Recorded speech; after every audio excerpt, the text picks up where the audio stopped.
Hello Facebook, how you doing? It's Bhangra here on the official Brit Asia TV Facebook Live feed. I think that's the way to describe it. Look, this is the way we're going to do it. It's going to be off the cuff. It's going to be what you want it to be. It's going to be an absolutely amazing show. For the very first time, we're going to go question and answer deep in with one of the biggest names in Bhangra music. If you don't know who this guy is, there's something wrong with you, straight up, right? You dance to his tunes, you've been dancing to him for the last 20 years. And the crazy thing about this guy is, you know when you're going on holiday, yeah? And you're like dancing to weird music, and all of a sudden you hear this tumbi and this door blasting, yeah? It's because of this guy. That's when you turn into a proper Desi, even though you're on a non-Desi holiday. Ladies and gentlemen, it is Mr. Panjabi MC. Hello people. Alright. Yeah, actually. Right, this is new. Have you ever done a Facebook question before? No. I've never been on Facebook Live or Facebook Live? Yeah, Facebook Live. I've never done it. Alright, cool. I can't even imagine what's happening out there in the world right now. Right. But how you guys doing? Alright, so basically this is what we're going to do. There's going to be people tuning in. Okay.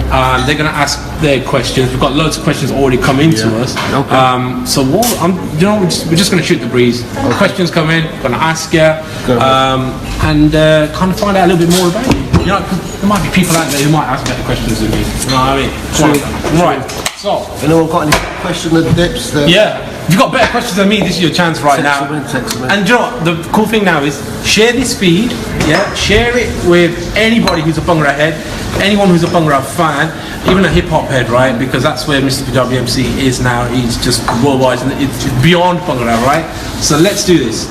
How did you come up with the name Panjabi MC? Well, because back in the day, when I first started, I used to rap. You know, stuff like that. You know, so a lot of people started saying, look, he's the Indian MC. Okay. So, you know, and I used to say to people, look, you know, India's not a language. You know, having that kind of like heritage. You know, like, you know, Punjabi. I'm speaking in Punjabi. Well, what language are you rapping in then?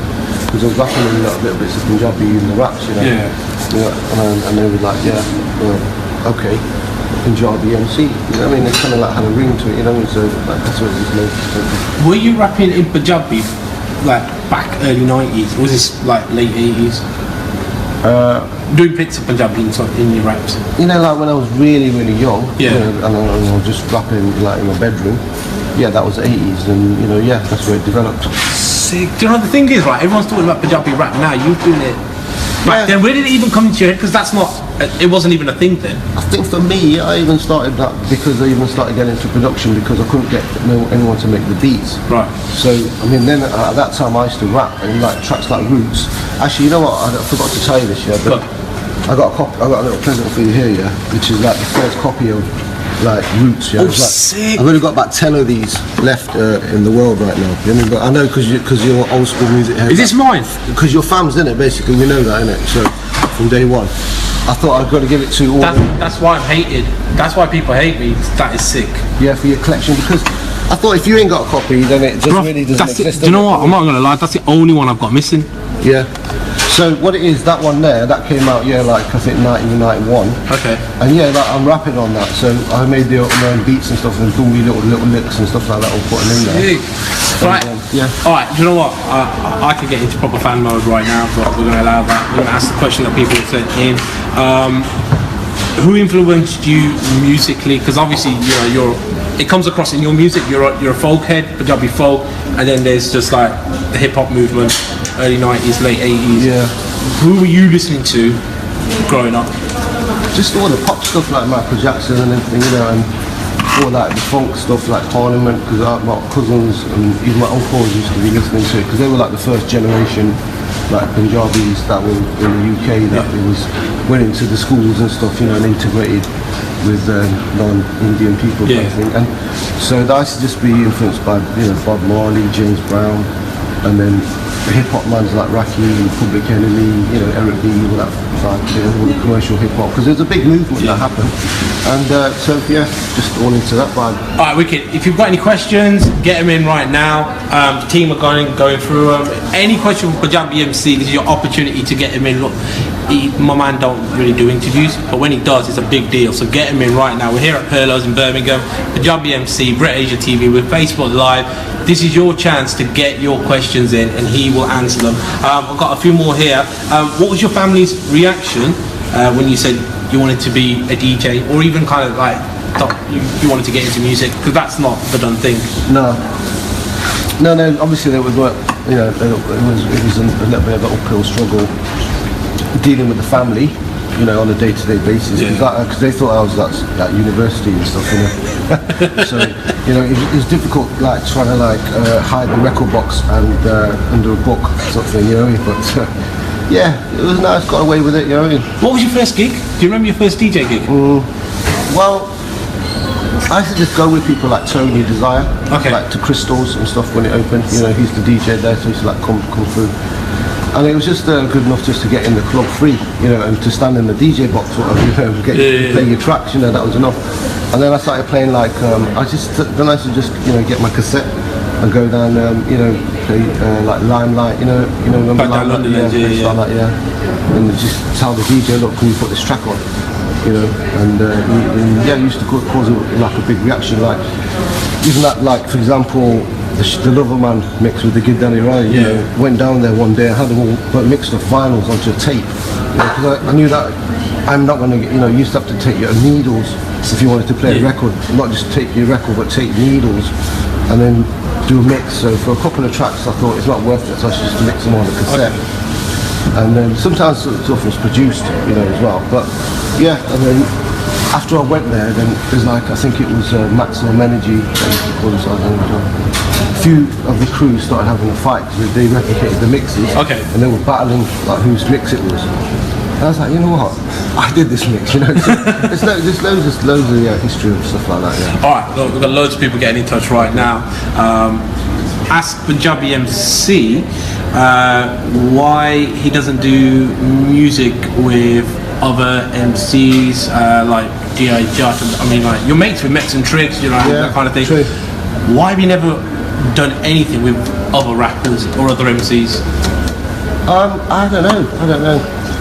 You know, I can't. Are they too scared to ask you? Are you?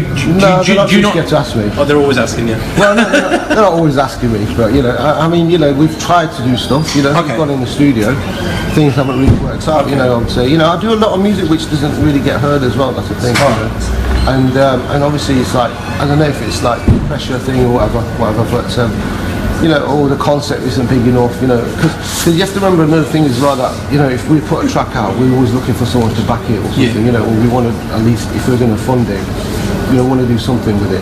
So, I used to back in the day anyway, but you know, and so sometimes we didn't have that kind of resource, you know, whereas now I just thought, you know, it's like, what's the point, you know, I might as well just do my own thing, you know, and kept it on a kind of like Gravity God kind of vibe, you know what I mean? So, make my own video, in-house productions, you know. But yeah, like I say, now I've got more back in the lab, so yeah, hopefully that'll change up. Yeah. Panjabi Singh, Carl C, how you doing, mate? When is 56 Districts dropping? This year, I hope. Yeah, I've got a few tracks and everything ready, you know. Pretty much done? Yeah, I mean, still looking for a few tracks, you know. So, but hopefully, you know, this year, you know, there's a lot of stuff's been happening as well, so, you know, want to get in the love for that one. Alright, I've got another one here from Aman Singh, and there's like roadworks going on outside. Yeah, is that Aman himself, or? Is that him checking in? Aman Singh Sander, cheers mate for your question. Apart from Sunny off license, who's a good mate of yours, why haven't you worked with any other UK artists? Your vocal selection generally is from India, isn't it?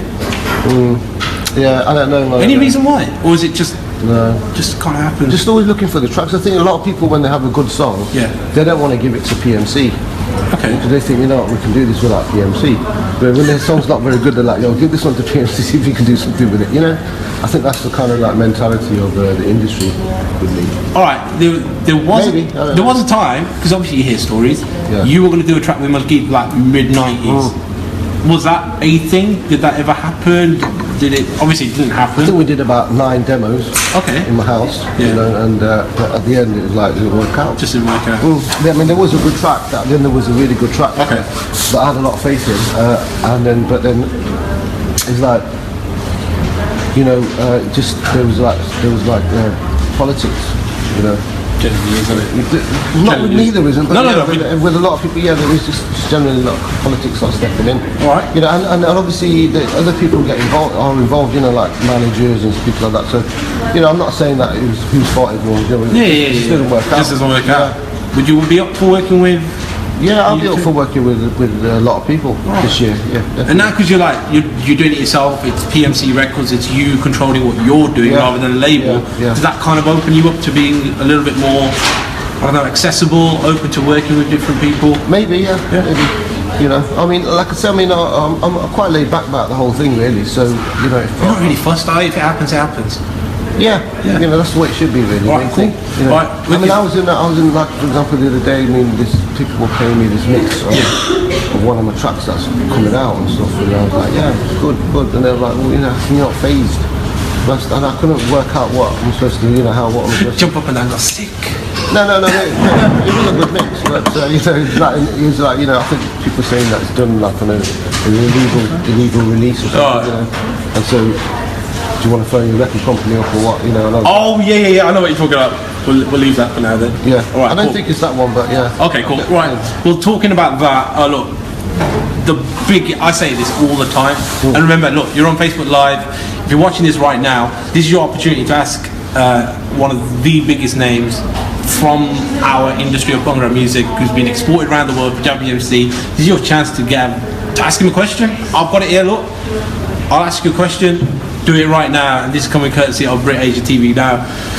Look, man.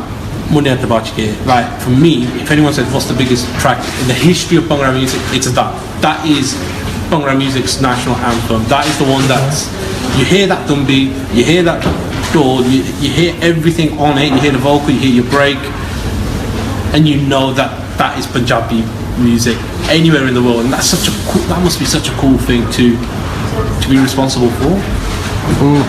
I mean, I remember like obviously when you was there when we were kind of like making it, and also during before that many years. Yeah.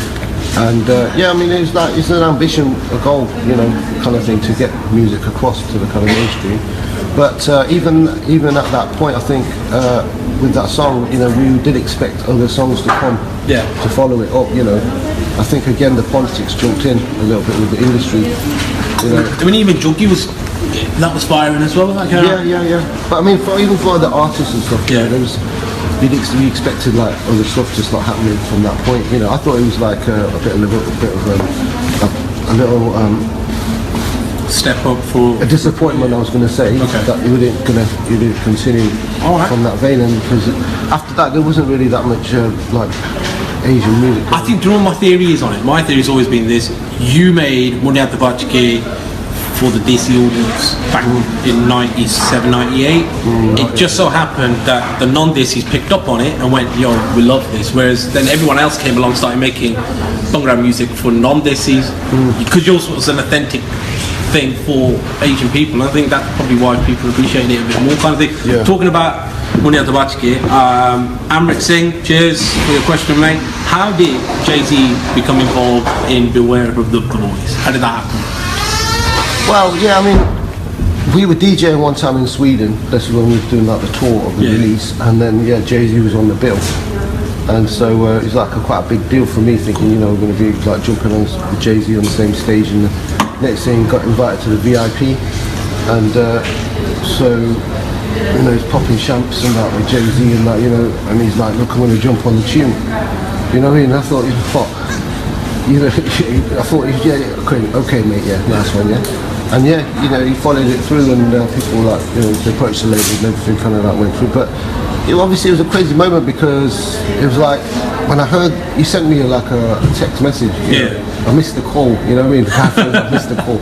So he sent me like not text message, like a voice message. You know, like answer machine, and he had the verse on there. Like I don't know if the whole verse was there, but as soon as I heard that verse, you know, I thought, this is the moment in history right here, you know. He hit me right there, because I thought, yeah, man, Put that out, mate. Yeah, I like it. Continue. You know. All right, Punjab Singh has dropped me a question. What do you think of the current Bhangra industry?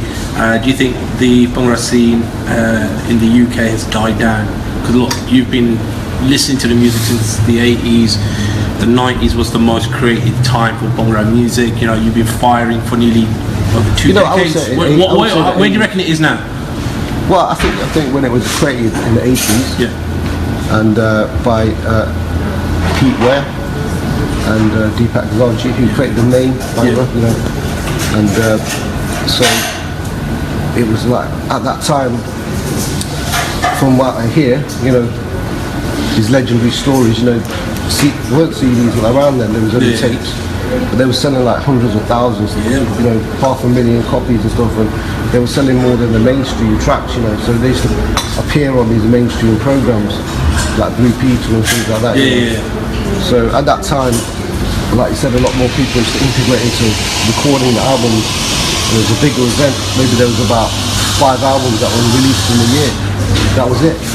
And these bands, you know, used to go touring worldwide kind of thing, you know, where the Asians were kind of like, you know, it was a different vibe. And then the 90s, like you said, it was a kind of golden period where it kind of blossomed. But right now I think obviously in the last 5 years there's been a huge trend from India, you know, like everybody seems to be like, I've got this folder called the Pirate, you know, sequencing software program folder that, you know, I need to get my hands on. You know what I mean? And every studio you go to is like anything, any plugin, any software you could ever imagine.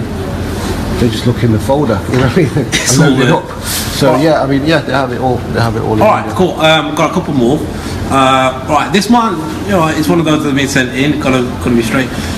Do you regret now being older, talking about drinks and narcotics in your music? I mean, it's kind of one of the key elements back then. But that's why it was like, because I listened to Cypress Hill, you know, Dr. Dre, you know, Bob Marley.